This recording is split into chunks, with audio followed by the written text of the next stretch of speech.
Hi friends, this is Kate with your Fearless Word of the Day. Today we're going to be in Ruth 1 verses 14 and 15.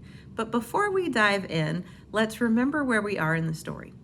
So at this point, a woman named Naomi has lost her husband and lost both of her sons.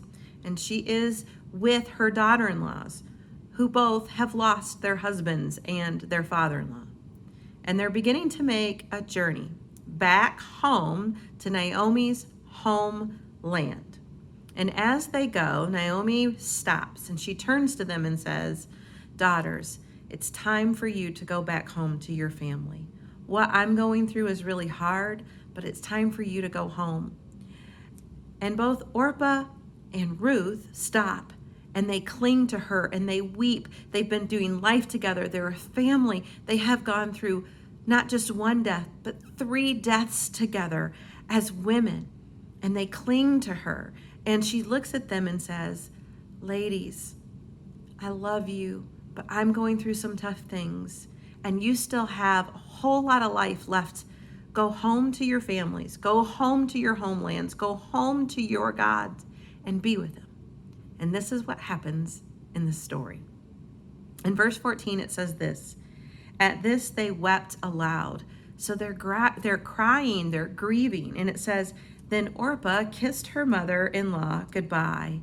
She kisses her mother-in-law goodbye. What a grace, what a lovely thing. They've just experienced all this grief. She kisses her mother. This is a sign of love. And she turns to go home, back to her parents. But Ruth clung to her. Verse 15, it says, Naomi says, "Look, your sister-in-law is going back to her people and her gods. Go back with her." But Naomi, she clings, or Ruth, she clings to Naomi.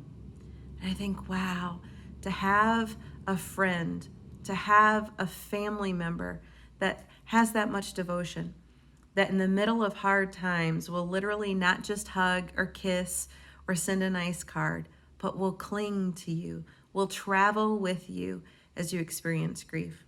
You know, we've all gone through some really hard things over the last few weeks and months. The loss of jobs, the loss of what used to be our normal, the loss of even being able to worship together, the loss of being able to hang out with friends. And we may all know someone who's really taking it hard, who's having a hard time. We may know someone in our lives that we are like, oh, maybe I should be traveling with them.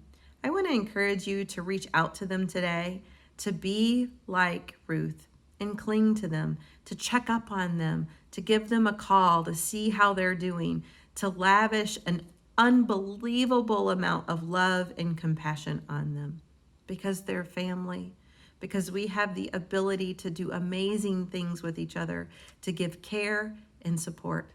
So friends, that's what I hope you do today, that you would be like Ruth and reach out and cling to someone who's going through some things.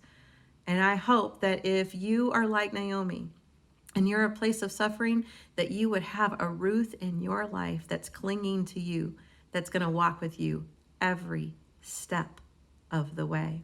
It's what we get to do as fearless followers, because we're fearless family members. We get to walk together. Well, friends, this is Kate with your Fearless Word of the Day. I hope you have a great time walking with your friends and family, clinging to each other as you walk and as you listen, as you speak and as you care. Have a great weekend. Bye.